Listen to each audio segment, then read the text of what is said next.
describe the mad, self-enhancing circulation of capital, whose solipsistic path of parthenogenesis reaches its apogee in today's meta-reflexive speculations on futures.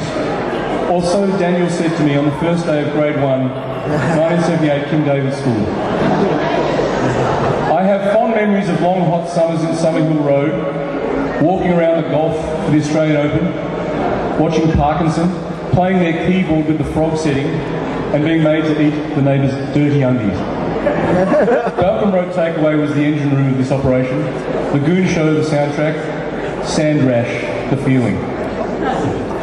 Dan requested that I say what I like as long as it was comprehensible in aid to the Ildren shade.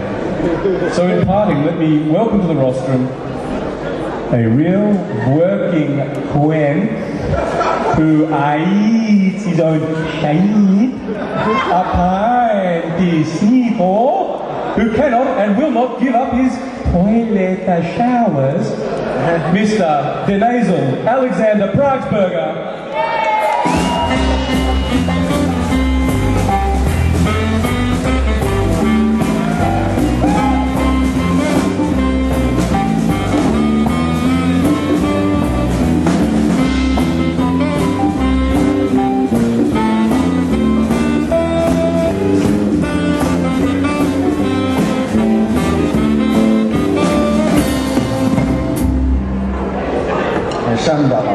Go Hawks!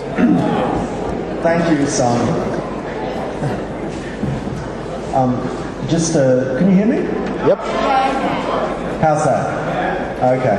Now, my mother has, just when you don't compare notes, has stolen part of my speech inadvertently.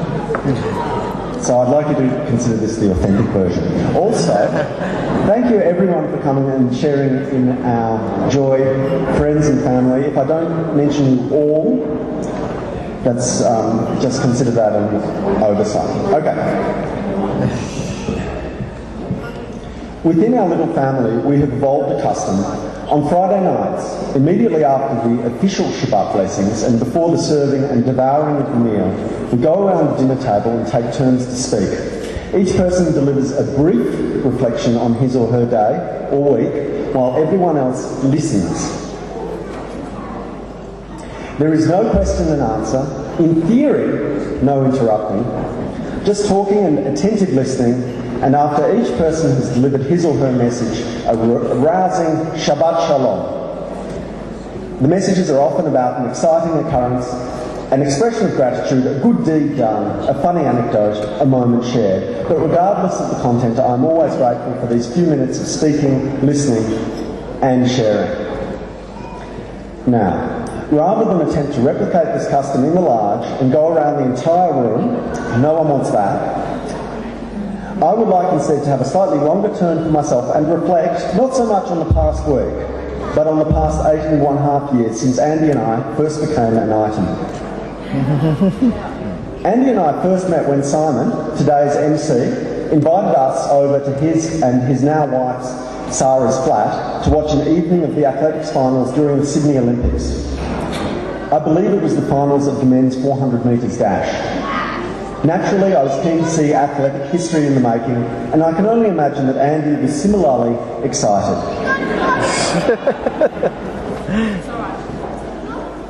A first date followed not long after, and I was immediately taken with Andy's evident warmth, sense of humour, and voluptuousness. Not necessarily in that order. As I got to know her, I quickly began to appreciate her other wonderful qualities, including, but I stress, not limited to, kindness, loyalty, intelligence, musicality, skill in cookery, excellence in hostessing, being a good listener, patience, an abhorrence of gratuitous violence, and yet a love of Arnold Schwarzenegger movies, and a great sense of fun, which I hope is evident today.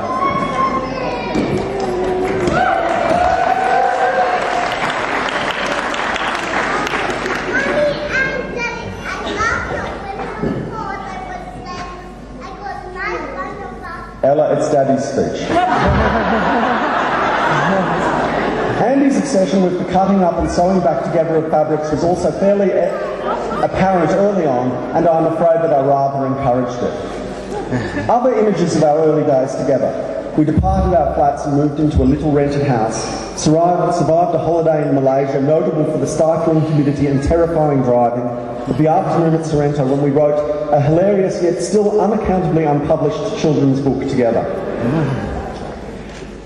In 2003, Andy expressed some private concerns about her fertility, but these fears were somewhat allayed by her immediately falling pregnant.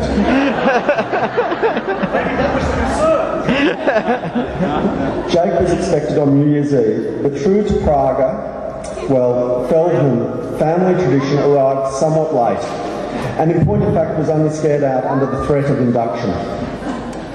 The red hair was something of a surprise. We were also surprised and a little excited that his first sounds were more akin to singing than screaming.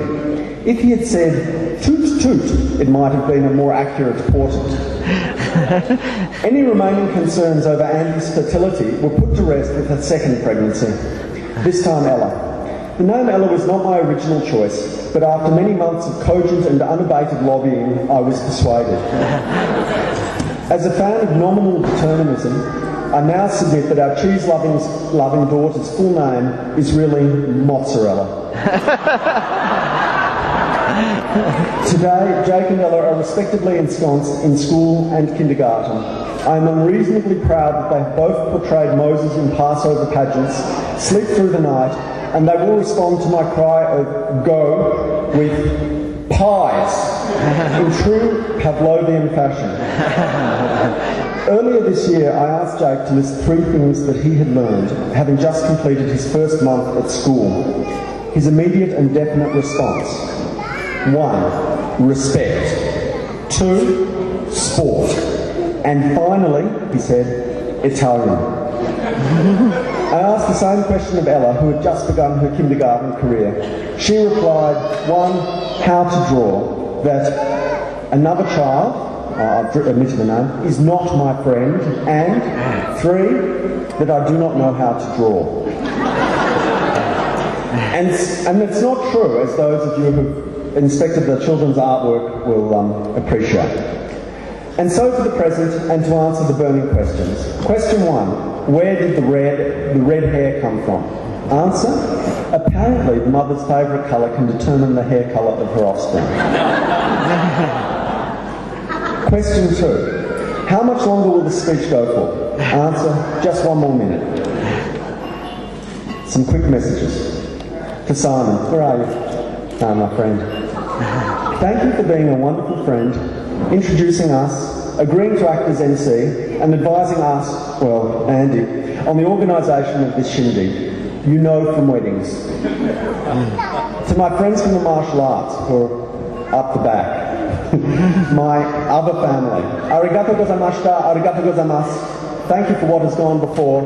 Thank you for what is yet to come. To my new in-laws, Jackie and Bumi. Where are you? Hello. That's it. No. It's nice to be a son-in-law at last, after having been an outlaw for so long. To my parents and my grandmother. One of the advantages of growing older and getting a bit of distance is that you get to be proud of one's parents and nan, as well as one's children. Reverse nachas, if you like. Thank you. Speaking of which, to Jake, get your finger out of there. No, seriously, I'm truly sorry that we're not allowing you to go ahead with the original version of your speech. Maybe we can include it on the DVD as a special feature. To Ella, I hope that you are enjoying this party.